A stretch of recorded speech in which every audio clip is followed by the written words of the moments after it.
மக்களே வணக்கம். நான் உங்கள் கோடங்கி. சின்ன பிள்ளை வெள்ளாம வீடு வந்து சேராது அப்படின்னு சொல்லுவாங்க. எதுக்காக அந்த பழமொழியை சொல்லுவாங்க அப்படின்னு இந்த வீடியோ நீங்க பார்த்து முடிக்கும் போது உங்களுக்கே தெரியும். தமிழ்நாடு அரசியல் களம் பயங்கர பரபரப்பா ஒரு நொடிக்கு நொடி மாற்றங்களை சதித்து கொண்டே இருக்கிறது. ஆனால் அந்த மாற்றங்கள் என்ன மாதிரியான சூழ்நிலைக்கு போய் தள்ளப்பட்டிருக்கிறது அல்லது என்ன மாதிரியான சூழ்நிலைக்கு தாவேக்காவை தள்ளி கொண்டிருக்கிறது அப்படின்னு தான் நொடிக்கு நொடி நிமிஷத்துக்கு நிமிஷம் வந்து பரபரப்பின் உச்சம் அப்படின்னு நம்ம எடுத்துக்கலாம். ஏன்னா அவர் உச்சத்திலேருந்து வந்த நடிகர்னு சொல்லுவார் இல்லையா, அதே மாதிரி இப்போ வந்து பயங்கர உச்சத்தில், டென்ஷனில், பரபரப்பில், பதட்டத்தில், வேதனையில், இன்னும் என்னென்னலாம் இருக்கோ அது அத்தனையிலுமே விஜய் இருக்கிறார் என்று தான் சொல்லப்படுகிறது. காரணம் என்ன அப்படின்னா, அவர் பெருவாரியான மக்கள் ஆதரவை பெற்று அவர் வந்து பெரிய வெற்றியை பெற்று விட்டார்னு கொண்டாடினாலும் அந்த வெற்றியை அவரால் ருசிக்கவோ சுவைக்கவோ வெற்றியை வந்து ரசிக்கவோ கொண்டாடவோ முடியாத நிலைமைக்கு தள்ளப்பட்டிருக்காரு. மெஜாரிட்டி கிடைக்கல. அவருக்கு மெஜாரிட்டிக்கு தேவையான இடங்கள் மிக மிக சொற்ப இடங்கள் தான். 6 அல்லது 7 இடங்கள் அவருக்கு இப்போ கிடைச்சிட்டு அவர் ஆட்சி அமைச்சிட முடியும். ஆனால் 7 இடங்களுக்கு யார் வருவாங்க அப்படின்றதான் பெரிய இமாலயன் $1,000,000 கொஸ்டினாக இருக்கிறது. காங்கிரஸை கூப்பிடவே இல்லை. காங்கிரஸ் தேவையே இல்லாமல் திமுக கூட்டிலிருந்து பிச்சுக்கிட்டு போய் அங்கே போய் வந்து ஆளாக துண்டு போட்டாங்க. நன்றி உணர்வு இருக்குதா அப்படின்னா இல்லை. அது ஒரு பெரிய $1,000,000 கொஸ்டின். அப்போ இவ்வளவு காலம் உள்ளடி வேலை தான் பார்த்துருக்கு காங்கிரஸ்ன்னு தெரிஞ்சு போச்சு. இப்போ 5 இடங்களை நாங்கள் ஆதரவு தருகிறோம்னு கடிதம் கொடுத்துட்ட பிறகும் 5 இடங்கள் கிடைத்தும் விஜயால் பெரும்பான்மைக்கு நம்பருக்கு வர முடியல. அந்த மேஜிக் நம்பர்னு சொல்லப்படுகிற 118க்கு வர முடியல.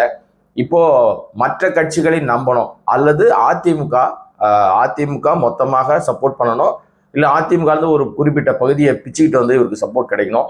இதெல்லாம் கிடைக்குமா கிடைக்காதா, இந்த மாதிரி ஒரு விஷயங்கள் ஒரு பக்கம் பரபரப்பாக நொடிக்கு நொடி நடந்துகிட்டே இருக்கு. திமுக தலைவர் ஸ்டாலின் அவர்கள் கொளத்தூரே வந்து உள்ள போனீங்கன்னா நார்த் மெட்ராஸ் எப்பவுமே பார்த்தீங்கன்னா பெரிய வசதி வாய்ப்புகளோடு இருக்காதுன்னெலாம் சொல்லுவாங்க. அங்கே எல்லாமே வந்து உழைக்கும் வர்க்கம் இருக்கிற இடம் கொஞ்சம் அப்படிதான் இருக்கும், இப்படிதான் இருக்கும், சுகாதாரம் பெருசாக இருக்காது, மாதிரி நிறைய ஒரு மாதிரி ஸ்லம் அந்த மாதிரியான தோற்றத்தோடு தான் இருக்கும்லாம் சொல்லுவாங்க. கொளத்தூருக்கு எம்எல்ஏவாக ஸ்டாலின் அவர்கள் தேர்ந்தெடுக்கப்பட்ட பிறகு கொளத்தூர் கொஞ்சம் கொஞ்சமாக மாற ஆரம்பிச்சது. வடசென்னையும் கொஞ்சம் கொஞ்சமாக மாற ஆரம்பிச்சது. அதில் குறிப்பாக கொளத்தூர் பகுதி மக்களுக்கு நாம் இருக்கிறது கொளத்தூரில் தானா அல்லது நம்ம ஏதாவது ஒரு அண்ணா நகர் மாதிரி, பெசன் நகர் மாதிரியான இடங்கள் அல்லது மினி வெளிநாடுகள்லாம் பார்க்குற மாதிரியான சூழ்நிலை மாதிரி அரசு பள்ளிகளே அவ்வளவு தரமான பள்ளிகளாக மாற்றப்பட்டுச்சு. அரசு நூலகம் பிரம்மாண்டமாக கட்டப்பட்டுச்சு. இன்னும் பல விஷயங்கள். பஸ்ஸு அவ்வளவு பிரமாதமான பேட்டரி பஸ்ஸஸ் வந்து நார்த் மெட்ராஸ் திருமண பக்கம்லாம் சுற்றிட்டு தெரியும். அப்படியே பயங்கரமாக அவ்வளோ ஒரு புதிய வாகனங்கள் வந்து நிறைய நார்த் மெட்ராஸ் கொளத்தூர் மட்டும் இல்லை, அந்த பகுதியே நிறைய ஓடும். ஸோ இது எல்லாமே நிறைய மாற்றங்களை அவர் செய்தார். இதுவரை அவர் செய்த தமிழ்நாட்டுக்கே முதலமைச்சராக இருந்தாலும் அவருடைய தொகுதிக்கு அவர் எம்எல்ஏன்றதுனால கூடுதல் கவனம் செலுத்தப்பட்டது. 2 முறை அவர் இருந்தார், இது 3வது முறை. நிறைய இடங்கள் மாற்றப்பட்டுச்சு. ஆனால் அந்த தொகுதி அந்த மக்கள் நன்றி கெட்ட மக்களாக மாறி போய் எதற்காக அப்படி ஒரு கேவலமான விஷயத்தை செய்தார்கள், அல்லது அந்த தொகுதி மக்கள் செய்தார்களா, அல்லது இயந்திரத்துல இவிஎம் மிஷின்ல ஏதாவது தில்லுமுறை பாஜக செய்ததா அப்படின்ற ஒரு பெரிய $1,000,000 கொஸ்டின். இருந்தாலும் கொளத்தூர் மக்கள் நன்றி கெட்டவர்கள் தான். இவிஎம் என்னதான் நீங்க வந்து ஒரு மேனிப்புலேட் பண்ணியிருந்தாலும் அல்லது ஒரு குறிப்பிட்ட வாக்குகளை அவர்கள் வந்து செட் பண்ணி வச்சிருந்தா கூட மக்கள் ஆதரவு அவருக்கு ஏகோபித்த அளவில் இருந்திருந்தால், ஒரு குற்ற பின்னணி உள்ள ஒரு ரவுடிசம் பண்ணக்கூடிய ஒரு மனிதர், கந்து வட்டி, அடாவடி வட்டி, மீட்டர் வட்டியில் இருக்கிற வட்டிக்காரன் ஒருத்தர் எப்படி எம்எல்ஏ ஆக முடியும்? எந்த தொகை இவர் கொடுப்பதாக வாக்களித்தாரோ அந்த தொகை ஈடாக அவர், அதாவது என்னன்னா எந்த தொகைன்னா ஒரு 8,000 ரூபாய் கூப்பன் தருவதாக முதல்வர் ஸ்டாலின் அப்ப சொல்லியிருந்தப்ப கூட அதே அளவுக்கு 8,000 குறைவான வாக்குகளிலே வந்து அவர் தோற்கடிக்கப்பட்டிருக்கிறார்ன்றது ஏற்க முடியாத விஷயம். அது கடும் அதிர்ச்சியை தமிழ்நாட்டில் மட்டுமல்ல இந்தியா முழுமைக்கும் ஏற்பட்டிருக்கு. வடக்கத்தியெல்லாம் இப்ப நம்மளை பார்த்து அசிங்கமா திட்டுறானுங்க, சிரிக்கிறானுங்க, காரி துப்புறானுங்க. ஏன்னா எவ்வளவு பெரிய, நாங்களே அவரை பார்த்து வியந்து பார்க்குறோம் ஸ்டாலின் அவர்களை, உங்க ஊர்ல அவரை வந்து கொண்டாட தெரியலடா உங்களுக்கு அப்படின்னு நாம வந்து எப்படி வந்து நார்த் இந்தியன் பீப்புளை வந்து பயங்கரமா திட்டுவோமோ, படிக்காத தற்குறிகள்னு திட்டுவோமோ, அதை விட மோசமான நிலைமைக்கு நம்மளை பார்த்து கைக்குட்டி சிரிக்கிற லெவலுக்கு கொளத்தூர் மக்கள் ஆளாக்கிட்டாங்க. ஆக அந்த மக்கள் அந்த தோல்வி இன்னைக்கு வரைக்கும் பலரால் ஜீரணிக்கவே முடியல.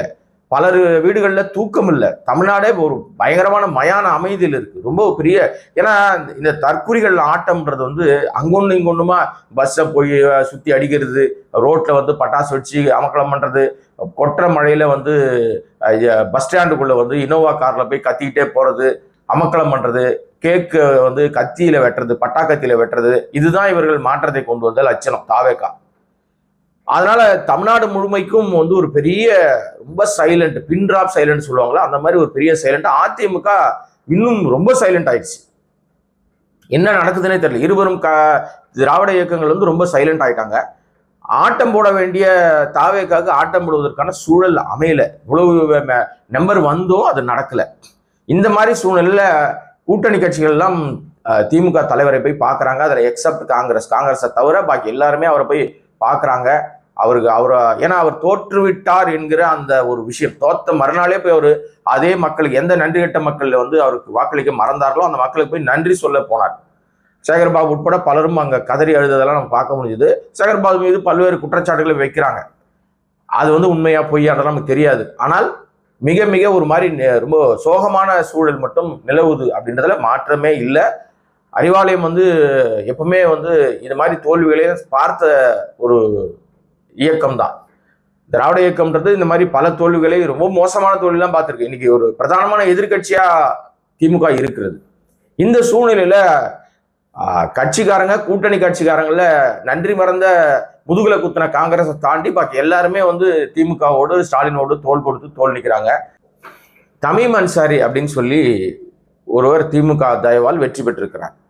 அவர் செய்த செயல் தான் ரொம்ப நெகிழ்ச்சியான ஒரு விஷயத்தை பார்க்க. அவர் என்ன பண்ணிட்டாருன்னா, திமுக தலைவரை போய் பார்க்க போகும்போது அப்போ பிரேமலதா அவர்கள் இருக்கிறார்கள், துர்காமையா இருந்தாங்க, இன்னும் நிறைய கூட்டணி கட்சி தலைவர்கள்லாம் அங்கே இருக்கும்போது அவர் போயிட்டு சிதம்பரம் தொகுதியிலிருந்து அவர் தேர்ந்தெடுக்கப்பட்டார். அவர் வந்து என்ன சொல்லியிருக்காருன்னா, நான் வந்து என்னுடைய பதவியை ராஜினாமா பண்ணிடுறேன், என்னிடம் காலி ஆயிடும், அந்த இடத்துல நீங்க நிற்கணும், நீங்க நின்று வெற்றி பெற்று ஸ்டாலின் அவர்கள்ட்ட சொல்லியிருக்காரு.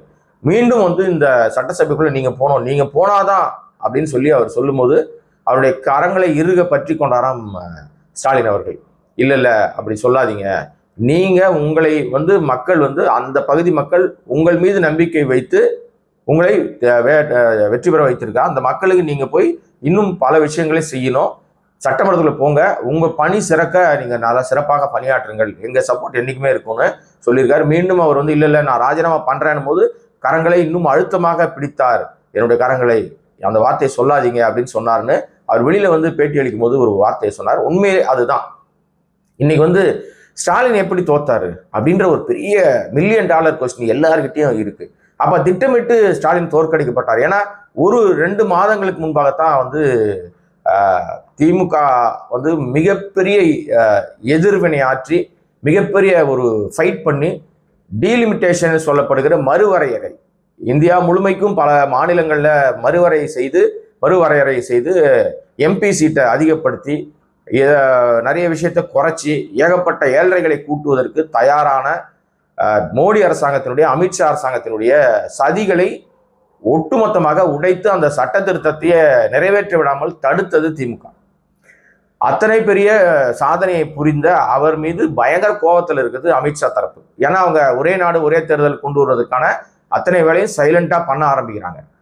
அதை வந்து தடுப்பதற்காக பயங்கர அரணாக இருப்பது திமுகவும் திமுக கூட்டணி கட்சிகளும் தான். இந்த சூழ்நிலையில இப்ப திமுக தலைவராக இருந்த ஸ்டாலின் அவர்களை தோற்கடித்து விட்டார்கள். அவர் தோத்து போயிட்டாலும் பரபரப்பா இருக்கார். அறிவாலயம் பரபரப்பா இருக்குது. ஒருவர் வெற்றி பெற்றிருக்கிறார், வெற்றி பெற வைக்கப்பட்டிருக்கிறார். யார் அவர்னா விஜய். நடிகர் மனநிலை, கூட்டம் சேருகிறது, எங்க போனாலும் திரும்பினாலும் கூட்டம் அப்படியே அள்ளுது கூடுது. நாங்க இந்த 3 நாட்களாக அவர் வெற்றி பெற்ற பிறகு எங்கேயுமே கூட்டத்தை காணோம். ஏன்னு தெரியல. நெரிசல் நெரிசல் நெரிசல், எங்க போனாலும் நெரிசல்ல மூச்சு திணறி சாவறாங்க அப்படிலாம் சொன்னாங்கல்ல. இப்ப எங்க போனாங்க அந்த கூட்டம் என்பது யாருக்கும் விளங்காத $1 மில்லியன் கேள்வியாக இருக்கு. இப்பெல்லாம் விஜய் தன்னந்தனியா வராரு, தனியா போறாரு. இந்த பாருங்க, கான்வாய் பிடிக்கிட்டாங்க, அவர் கார் மட்டும் தனியா போகுது, பின்னாடி ஒரு 2 வீலர் கூட போல. இதுதான் விஜய் லட்சணம்.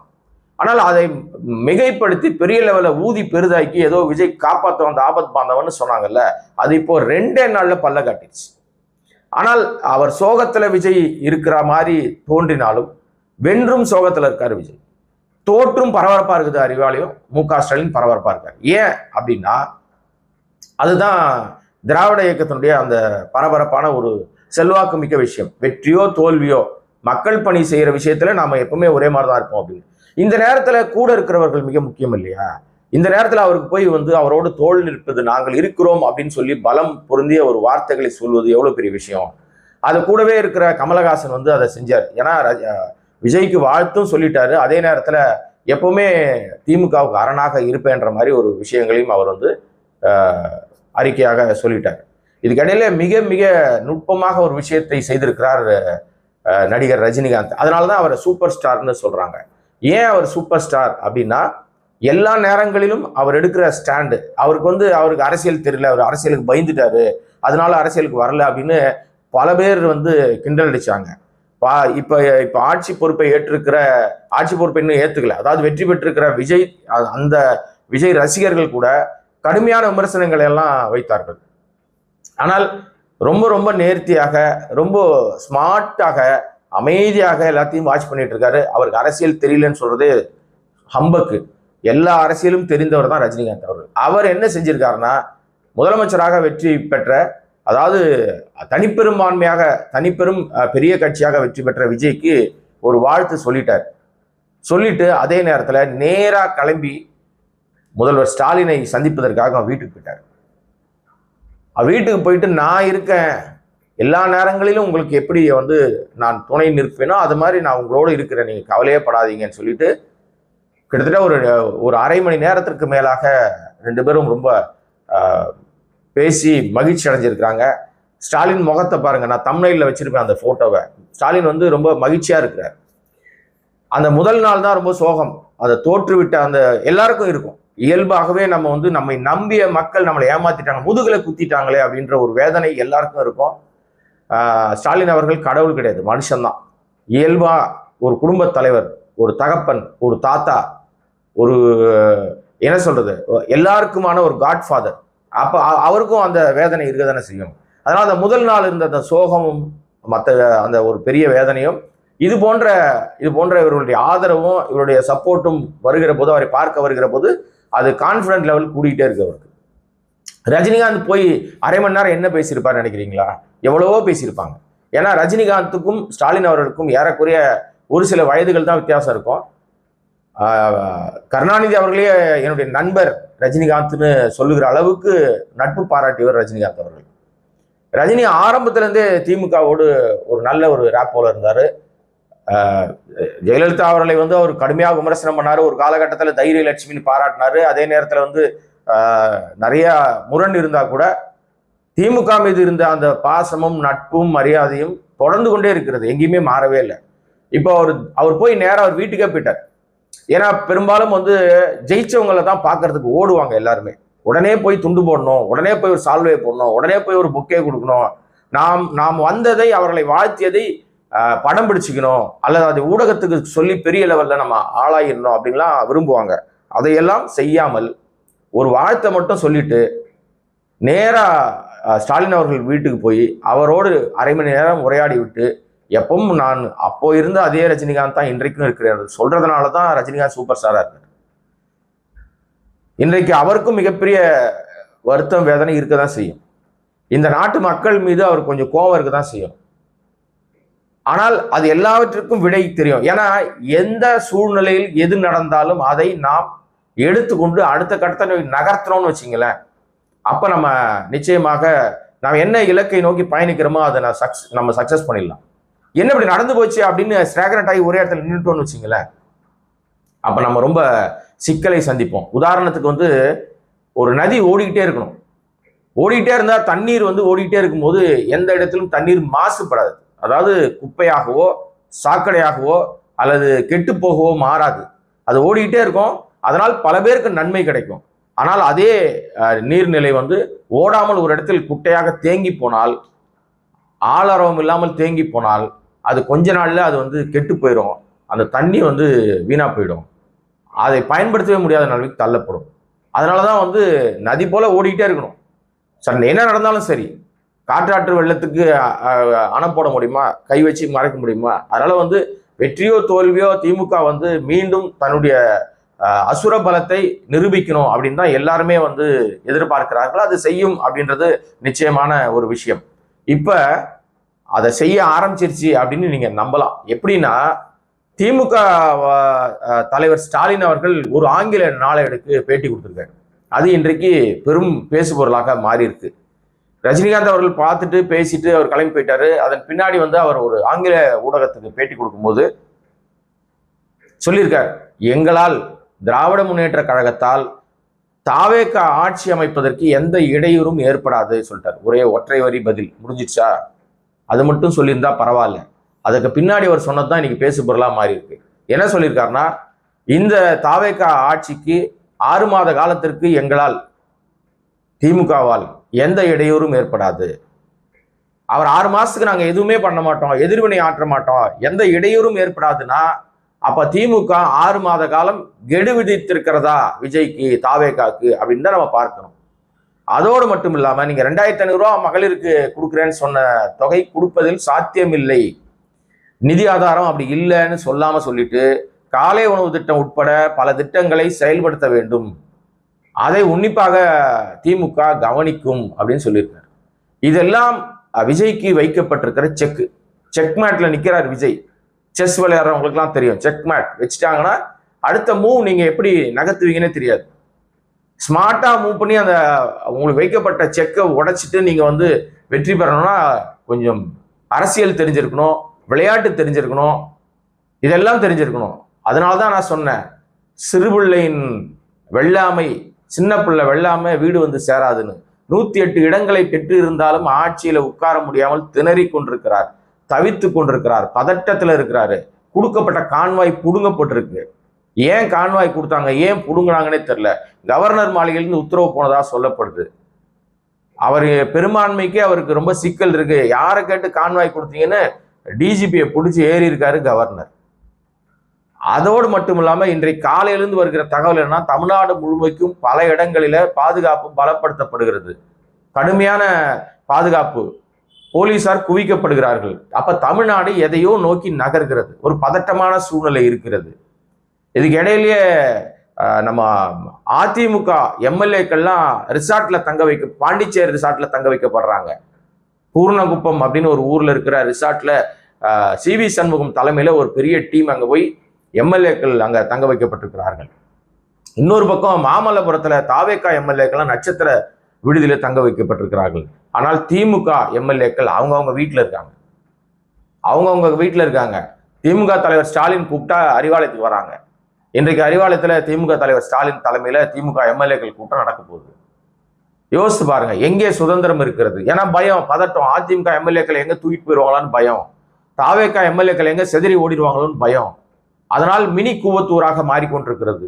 இதுதான் அரசியல் புரிதல் இல்லாத தன்மை.